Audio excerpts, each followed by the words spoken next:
안녕하세요, 공병원입니다. 오늘은 미디어란 무엇인가 라는 주제에 대해서 이야기해 보도록 하겠습니다. 이번 내용에서는 미디어를 어떻게 정의할 수 있는지, 그 다음에 커뮤니케이션은 어떻게 정의할 수 있는지, 그리고 새롭게 출현한 기술들은 미디어와 커뮤니케이션에 어떤 영향을 주는지, 그리고 미디어 산업은 어떤 원리로 작동되는지, 그리고 미래의 기술들은 미디어 생태계를 어떻게 바꿀 것인지, 이런 점들에 대해서 생각하면서 저희 공부를 함께 따라 주셨으면 좋겠습니다.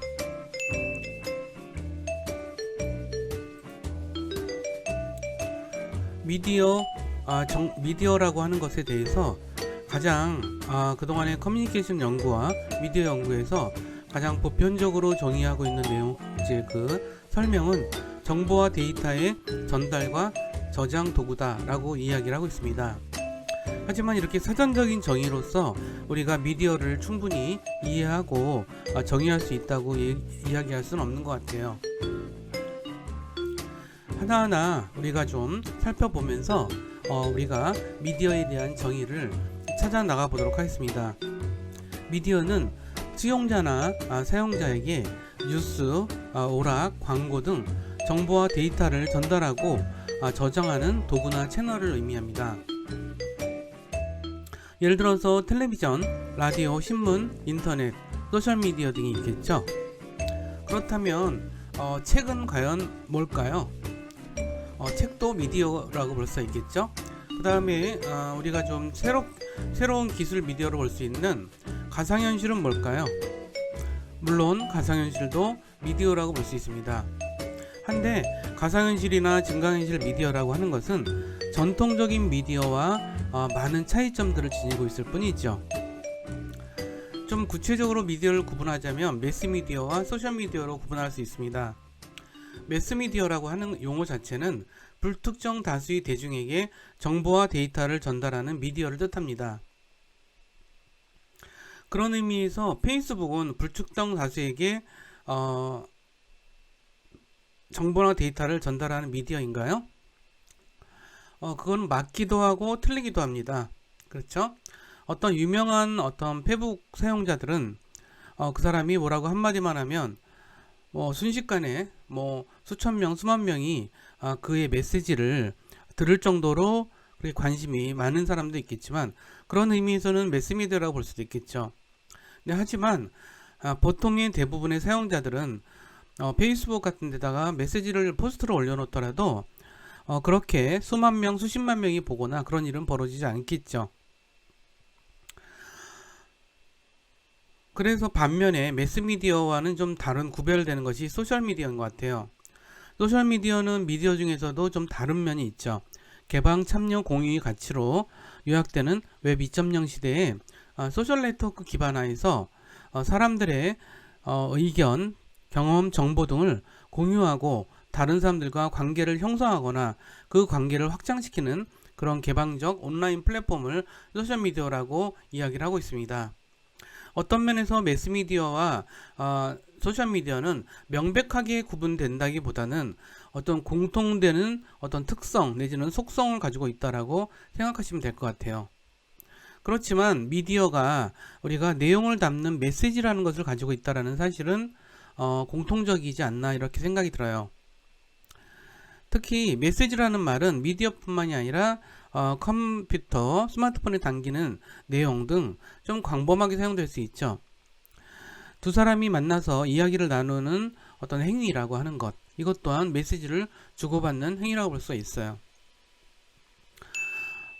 그런 면에서 커뮤니케이션 이론에서는 이제 SMCR 모델이라는 게 되게 유명한 이론이 있어요. 이건 뭐냐면 발신자가 있고, 그 다음에 발신자가 전달하는 메시지가 있고, 그 메시지가 전달되는 어떠한 채널이 있고, 그 다음에 그 채널을 통해서 메시지를 받는 수신자가 있다는 뜻이에요. 여기서 샌더 메시지 채널 리시브의 대문 앞에 맨 첫 글자를 따서 SMCR 모델이라고 이야기를 하고 있어요. 이 SMCR 모델은 물론 이제 그 소셜미디어나 이런 거에서는 약간 좀 이게 맞나? 이 모델이 맞을까 싶은 생각이 들긴 하지만 전체적으로는 미디어에서 미디어가 어떤 발신자라는 게 존재하고 메시지가 전달이 되고 그 메시지를 전달하는 통로로서 채널이 존재하고 그 메시지를 받는 수신자가 존재한다라고 하는 좀 보편적인 그런 현상을 설명하는 이론이라고 이야기할 수 있습니다. 미디어라는 용어는 그럼 과연 어디서 비롯된 것일까요? 그런 점에 대해서 좀 살펴보도록 할까요? 미디어라고 하는 것은 라틴어 미디어스에서 비롯됐다라고 이야기를 하고 있어요. 역사적 기록들을 살펴보다 보면 동아시아에서도 이런 미디어와 같은 그런 역할을 하는 것들이 많이 발견되고는 있지만 그보다는 이제 그 서양의 기록들이 더 많이 남아 있는 것 같아요. 로마 같은 경우는 굉장히 일찍부터 이러한 그 언론이라든가 미디어들이 발달을 해왔죠. 그만큼 고대 시대에 어떤 좀 세계적인 규모의 어떤 국가를 이제 운영을 하면서 서로 정보를 전달하고 받을 그럴 일들이 되게 많아서이겠죠. 마찬가지로 이제 그 문자 문명이 발달한 나라, 아시아에서도 문자 문명이 발달한 나라는 고대에 어떤 문명이 꽤 발달한 그런 양상을 보였던 뭐 중국이나 뭐 이런 나라들에서 그런 저희 사례들이 발견되고 있죠. 예를 들어서 BC 550년경에 페르시아 황제가 성문에 자신의 업적을 기록한 그러한 탑이 있어요.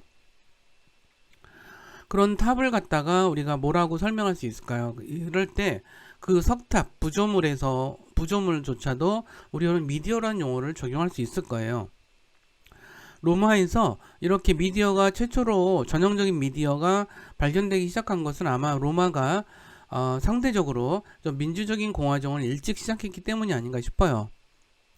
그러다 보니까 언론들이 토론하는 그 내용을 벽보로 붙여주기 위해서 그 벽보 형태로 처음에 미디어가 발달하게 됐다라고 이야기를 하고 있고요.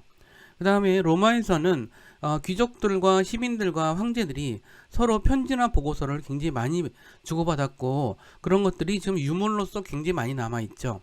이런 거를 볼 때 이런 미디어라고 하는 존재가 굉장히 역사상으로 굉장히 일찍부터 발달해 왔다는 사실을 좀 알 수 있을 것 같아요. 근데 미디어를 우리가 좀 구분을 좀 달리해서 축적과 전송과 역사의 관점에서 좀 구분해서 생각할 필요도 있는 것 같아요. 정보를 축적하는 매체는 이제 미디어랑 같은 말이죠.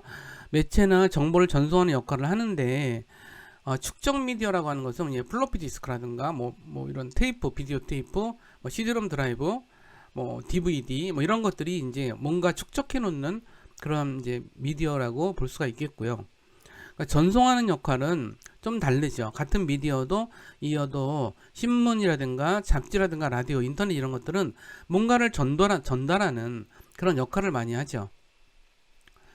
자, 그런데 이제 사회가 점점 산업화되고 도시화되고 근대화됨에 따라서 사회 환경이 점점 더 확대가 되고 그 다음에 정보 양이 더 많이 요구가 되고 또한 신속한 정보를 굉장히 중요시하고 이런 식으로 사회가 급속하게 변화하면서 우리 사회 속에서 미디어의 그 변화는 계속됐다라고 볼 수 있는 것 같아요. 또한 뉴스 미디어라는 말이 있는데 뉴스 미디어는 뭘까요? 뉴스 미디어 같은 경우는 좀 다양하죠. 뉴스를 전달하는 미디어는 굉장히 많아요. 텔레비전, 라디오, 신문, 잡지, 인터넷, 소셜미디어 이런 것들이 다 뉴스를 전달하죠. 심지어는 전광판, 뭐 시내버스 이런 곳에도 뉴스를 전달해요. 이런 식으로 뉴스를 전달하느냐 전달하지 않느냐에 따라서 이런 뉴스 미디어 이런 식으로 구분할 수도 있겠죠. 뭐 광고 미디어라고 한다면 광고를 전달할 수 있는 모든 미디어를 광고 미디어라고 볼 수 있는 것과 마찬가지라고 볼 수 있는 것 같아요. 그래서 역사적으로 활자를 매개하는 인쇄 미디어 시대에서 텔레커뮤니케이션, 그러니까 서로 원격지에 떨어진 채로 커뮤니케이션하는 뭐 그런 전파 미디어 시대로 점점 발달해 왔고, 그 다음에 지금은 그것을 넘어서서 미디어 간이 융합되는 그런 시대를 열고 있다라고 볼 수 있다고 생각합니다. 그러면 커뮤니케이션에 대한 이야기를 좀 넘어가도록 할게요. 커뮤니케이션이라는 이제 그 말은 사람들이 서로 정보나 감정을 전달하고 공유하는 좀 다이나믹한 과정을 말합니다. 좀 나누다라는 그런 뜻이 그 내재돼 있다라고 이야기를 하는데, 이것은 그 어원적으로 이제 뭐 이런 식으로 얘기한다. 신이 자신의 덕을 인간에게 나누어 준다거나, 뭐 열이 다른 물체로부터 전달되는 과정, 뭐 이런 것을 의미하는 말이라고 이야기를 하고 있어요. 근데 커뮤니케이션을 할 때는 우리는 직접 만나서도 커뮤니케이션 하죠. 말로써. 자, 그런데 직접 만나서 커뮤니케이션 하지 않고 하는 경우도 있죠. 젊은 분들, 특히 젊은 분들은 카카오톡을 굉장히 많이 사용을 하는데, 저는 카카오톡을 많이 사용을 안 했었는데, 학생들하고 지내다 보니까 카카오톡을 정말 많이 사용하는 사람이 되어가고 있어요. 카카오톡은 뭘 통해서 우리가 이제 커뮤니케이션 하나요? 자, 스마트폰과 또는 PC를 통해서 카카오톡을 사용하기 때문에 카카오톡이라고 하는 커뮤니케이션 도구, 그러니까 미디어를 통해서 우리는 커뮤니케이션을 하는 거죠. 근데 이런 커뮤니케이션 역사는 인류가 시작되고 현재에 이르는 모든 과정을 통해서 커뮤니케이션은 다양한 방식으로 이루어졌고, 심지어는 우리가 고대 시대 이집트의 이야기를 알 수 있는 건 뭘까요? 고대 시대의 이집트의 왕이었던 람세스가 벽화에 많은 것을 남겨뒀기 때문에 할 수 있는 거죠. 이런 걸 통해서 우리는 시대를 건너뛰어서 정말 그야말로 원격지에 있는 것뿐 아니라 시대를 건너뛰어서 커뮤니케이션하는 방법도 되었다는 거죠. 그렇지만 이런 커뮤니케이션하는 방법이 계속 기술 발달에 의해서 발달되어 왔다는 사실이 우리가 좀 주목해야 될 부분이 아닌가 싶어요. 물론 구텐베르크가 인쇄기를 개발을 함으로써 우리는 대중적인 그 매스미디어에 출연될 수 있는, 당시에도 뭐 어떤 유인물이라든가 책자 이런 것들이 몇천 부에서 몇만 부까지 제작됐다고 하니까, 당시 어떻게 보면 구텐베르크의 인쇄기의 개발이라는 것은 매스미디어의 시작을 알리는 되게 중요한 구분점이라고 볼 수가 있습니다. 항상 우리는 새로운 기술에 의해서 미디어가 발달한다라고 볼 수 있는 것 같아요. 앞에 말씀드렸듯이 구텐베르크가 인쇄기를 개발함으로써 거기를 통해서 정보와 데이터를 대량으로 공급할 수 있는 방안이 생긴 것처럼, 그 이후에는 보다 더 텔레비전이라든가 아니면 라디오라든가 이런 식으로 더 많은 사람에게 더 정확하게 메시지를 전달할 수 있는 방법이 계속 개발되고 있죠. 또한 어떤 면에서는 새로운 기술이 완전히 새로운 기술이 새로운 커뮤니케이션과 새로운 미디어를 이끌어 나오는 경우도 많이 볼 수가 있어요. 대표적인 예가 스마트폰이겠죠. 스마트폰은 애초에 통화를 하기 위한 도구였는데, 거기에다가 컴퓨터 기능이 덧붙여지고, 그리고 나서 그 다음에 통신하는, 그러니까 무선 인터넷을 하는 그런 인터넷 기술이 결합되고 나서 아주 전혀 다른 매체로 떠오르고 있죠. 그렇게 되면은 그런 것들이 계속 같은 미디어일지라도 굉장히 다른 형식의 그런 방식으로 변화된다라는 것을 알 수 있어요. 커뮤니케이션의 질도 바뀌죠. 어떤 면에서는 굉장히 친한 사람들끼리 전화 통화보다도 카카오톡 커뮤니케이션을 훨씬 더 많이 하는 이제 상황을 우리가 자주 발견하게 되는데, 그런 것도 우리가 지금 시대에 참 흥미로운 현상이 아닌가 이런 생각을 좀 많이 해봐요. 그럼 미디어와 커뮤니케이션은 단순히 미디어는 커뮤니케이션을 하기 위한 도구에 불과한가? 이런 것들에 대해서 궁극적인 좀 의문점을 가지면서 새로운 이론을 전개한 사람이 바로 마샬 맥루한이라는 사람입니다. 이분은 좀 다른 얘기를 했어요. 미디어와 커뮤니케이션 메시지는 명백하게 구분된다기보다는 이것은 되게 일치화되어 있다라고 하는 얘기인데, 이거는 아리송하기도 하고 한편으로 이해되기도 하고 그런 얘기이기도 하죠. 예를 들어서 이런 걸 한번 예를 들어 볼까요? 우리가 해리포터라는 소설 아시죠? 영화 아시죠? 뭐 영화로도 나오고 소설로도 나왔죠. 똑같은 내용이 책으로 나왔을 때와 극장 영화로 나왔을 때 느낌이 굉장히 다를 거예요. 그쵸? 이것은 미디어에 따라서 거기에 담기는 메시지가 속성이 너무너무 달라진다라는 그런 의미죠. 심지어는 똑같은 영화를 극장에서 보는 것과 컴퓨터에서 볼 때 전혀 느낌이 다르죠. 그리고 심지어는 전혀 다른 느낌, 그러니까 전혀 다른 것들을 파악하기도 하죠. 그러니까 극장에서 볼 때는 잘 보이지 않던 세밀한 것들이 컴퓨터에서 영화를 볼 때는 좀 세밀하게 잡히기도 해요. 이런 식으로 미디어는 메시지라는 것이 미디어와 메시지가 동일하다는 뜻이 아니라 이것이 분리되지 않는다라는 뜻으로 보시면 될 것 같아요. 그 말이 좀 어렵죠. 분리되지 않는다. 그런 의미에서 우리가 이제 만약 텔레비전이라는 매체가 있다면 텔레비전이라는 매체는 텔레비전만의 메시지가 있어요. 그렇죠? 이런 식으로 이것이 분리해서 생각할 수 없다라고 하는 것들인데 이 말은 어떻게 보면 단순하고 어떻게 보면 복잡한 이야기지만 우리가 미디어를 이해하는 데 되게 중요한 인사이트를 주고 있는 건 사실인 것 같아요. 맥루하는 이런 얘기도 해요. 미디어는 인간의 확장이다. 자, 인간의 확장이라는 얘기는 우리가 발을 써서 이동을 하고 손을 써서 뭔가 생산적인 활동을 하고 이러죠. 근데 이런 것들이 더 확장됐다라고 하는 거예요. 그러면서 우리는 이전에 하고 있었던 할 수 없었던 것에 커뮤니케이션을 이룰 수가 있죠. 카카오톡 때문에 저는 이제 캐나다에 가 있는 후배들과 더 많이 얘기를 하는 것 같아요.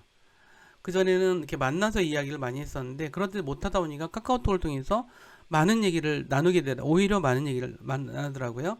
이런 카카오톡은 어떻게 보면 인간이 커뮤니케이션을 하기 위해서 인간을 확장하는 어떤 그런 방식으로 이해할 수 있다라는 것들도 그런 이야기도 되게 중요한 내용이 담긴 이야기다라고 이야기를 할 수 있는 것 같아요. 그래서 좀 설명을 제가 한번 읽어보도록 할게요. 모든 미디어가 우리 자신의 확장이며 이 미디어의 개인적 사회적 영향은 우리 하나하나의 확장이라고 설명하고 있습니다. 하나의 콘텐츠가 여러 디바이스에 실릴 수 있는 다양한 스마트 디바이스가 출현한 상황에서 디바이스에 따라서 콘텐츠가 다른 속성을 지닐 수 있다는 예지적 설명이기도 해요. 미디어에 따라서 세계와 관계를 맺는 방식, 세계의 모습 자체가 달라진다는 것. 마치 우리가 공간을 이동할 때 우리 몸을 연결하는 바닥은 우리의 다리일 수도 있고 자전거일 수도 있고 자동차일 수도 있어요. 걸어다닐 때 보는 세상과 걸어다닐 때 보면서 느껴지는 세상과 자동차를 운전하면서 갈 때 느껴지는 세상은 다르죠. 우리는 똑같은 세상을 살고 있을지라도 이런 의미에서 미디어는 인간의 확장이다 또는 미디어 자체가 메시지다라는 얘기는 우리한테 되게 중요한 의미를 전달해주고 있다라고 생각할 수 있는 것 같아요. 그러면 이제 미디어 산업에 대한 설명을 좀 해드릴게요. 자, 우리는 되게 재밌는 게 비용을 지불하지 않고 방송과 광고 콘텐츠를 보죠. 다른 사람이 다른 사람이 어떤 드라마를 봤어요. 이태원 클라스, 저는 이 드라마를 끝까지 보진 않았지만 지금도 끝났는지 잘 모르겠네요. 아직 안 끝난 것 같기도 하고. 자, 이태원 클라스라는 드라마를 봤어요. 내가 봤는데 다른 사람도 봐요. 그러면 이 드라마의 가치가 떨어질까요? 그렇지가 않죠. 여러 사람이 보면 볼수록 이 드라마의 가치는 높아져요. 우리는 할 얘기가 많아지거든요. 이 세상에서 이태원 클라스라는 드라마를 저 혼자만 봤다고 생각해 보세요. 이걸 어디 가서 얘기할 것도 없고 뭐가 재밌는지 뭐가 재미없었는지 뭐가 기분이 좋았는지 뭐 이런 얘기를 할 가치가 없죠. 아무도 보지 않았으니까. 많이 보면 볼수록 우리는 서로 그것을 이야기하면서 즐거워하거나 재미있어하거나 분노하거나 그렇죠. 이런 것들이 참 새로운 풍경이에요. 사실은 사람들은 어떤 자기가 좋아하는 배우나 가수의 팬클럽에 참여해서 심지어는 팬픽션을 만들기도 하고 팬 영상을 만들기도 하고 막 그러죠. 뉴스를 보면 그 뉴스에 대해서 애국지사처럼 막 포효를 합니다. 때로는 정부가 자신들의 정치적 견해를 같이 하는 사람들을 만들기 위해서 방송사 사장에 어떤 특정한 사람을 앉히려고 하다가 노조는 파업을 불사하죠. 이런 일들이 왜 벌어질까요? 우리는 미디어 산업에 대해서 여러 가지 고민과 더불어서 이해할 필요가 있을 것 같아요. 산업혁명 이후 기술 발전은 미디어 산업의 발전을 가져왔고 점점 미디어 제작자와 미디어 수용자 수가 점점 많아졌어요. 자본주의 시장에서는 자유로운 참여와 수요가 이루어지기 때문에 이것도 스스로가 균형과 그러니까 불균형을 이렇게 조정해 나가는 그런 원리가 있는 것 같아요. 미디어와 콘텐츠 산업도 시장의 원리에 따라서 참여가 격화되기도 하고 또는 다른 산업에 비해서 좀 다른 특징도 나타나고 있긴 하죠.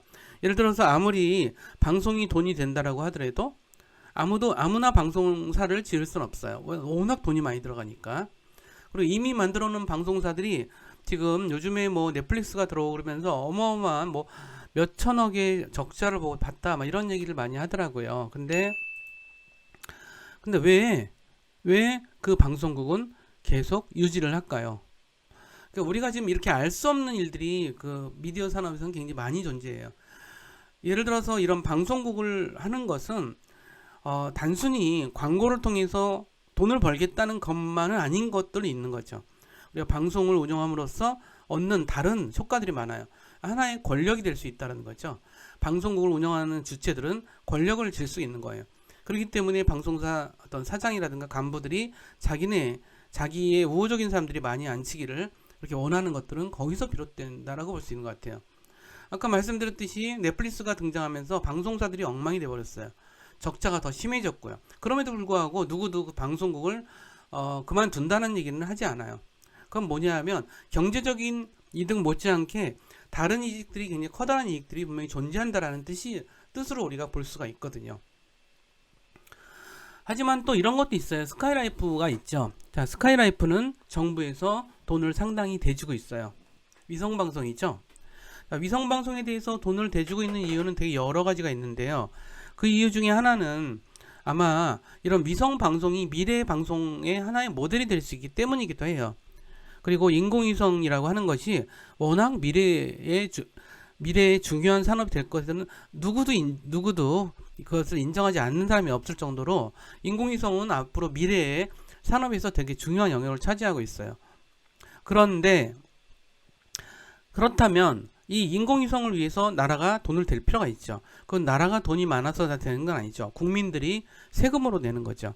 그러니까 이런 방식으로 필요하다고 생각하는 부분에 대해서는 이렇게 국가가 세금을 통해서라도 그러니까 유지를 하는 그런 방식이 있다라는 것들에 대해서 좀 기억을 해둘 필요가 있는 것 같아요. 그래서 미디어 산업에 대해서 한마디로 정의하기는 참 힘들어요. 하지만 우리가 중요하게 봐야 될 것들이 몇 가지가 있다고 생각하는데,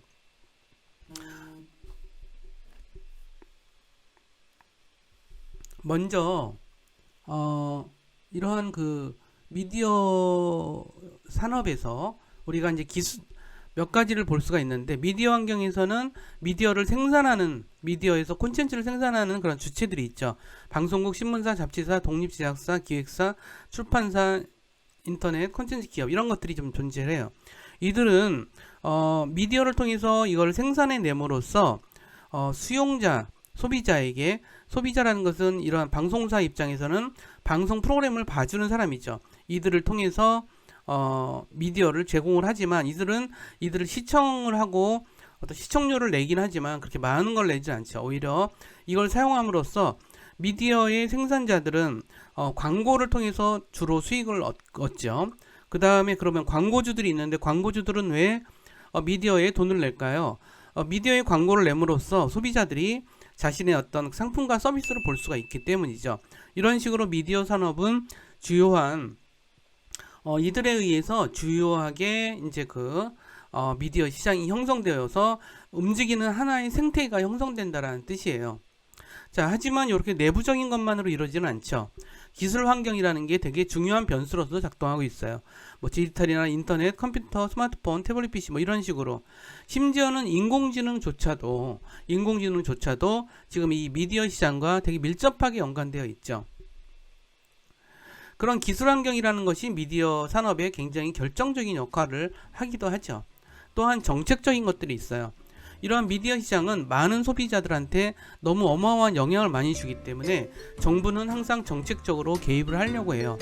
예를 들어서 가짜뉴스 문제만 해도 마찬가지죠. 가짜뉴스가 막 퍼져서 많은 사람들이 손해를 입히거나 아니면 정부의 정책이 오해를 받거나 이러기 때문에 여기에 대한 정책을 하기도 하고, 광고도 굉장히 부정적인 영향들을 더 많이 하잖아요. 좋은 영향도 많이 하지만 이런 것들에 대해서 법률적으로 정부가 개입하는 그런 방식들도 보여주고 있다는 거죠.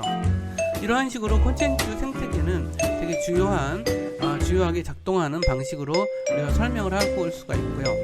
마무리해서 좀 이야기를 하자면 미디어는 수용자 또는 사용자에게 뉴스나 오락, 광고 등 정보와 데이터를 전달하고 저장하는 도구나 채널을 의미하고, 커뮤니케이션은 많은 사람들이 서로 정보나 감정을 전달하고 공유하는 그런 과정을 이야기한다라고 볼 수 있는 것 같아요.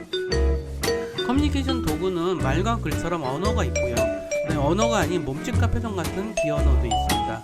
그 다음에 언어 커뮤니케이션은 그 자리에서 이루어지는 면대면 과정이 있고, 그 다음에 비동시적으로 즉시 이루어지는 게 아니라 시차를 두고 이루어지는 그런 미디어들도 존재합니다. 그래서 이 미디어는 마샬 맥루한이 이야기한 것처럼 미디어는 메시지다라고 하는 서로 그러니까 분리되지 않는 하나의 어떤 존재들이라고 볼 수 있는 것 같고요. 미디어와 메시지는 분리하지 않는 관점에서 볼 필요가 있는 것 같아요.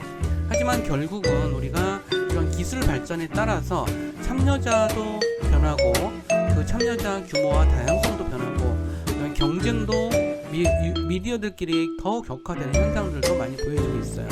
그렇기 때문에 이런 것들이 우리한테 우리 사회에 되게 많은 영향을 끼치고 있다는 점들을 말씀드리면서 오늘 그 공부 내용을 여기서 마무리하도록 하겠습니다. 긴 내용 함께 들어주셔서 감사드리고요. 다음 시간에 더 재미있고 유익한 내용으로 찾아뵙겠습니다. 감사합니다.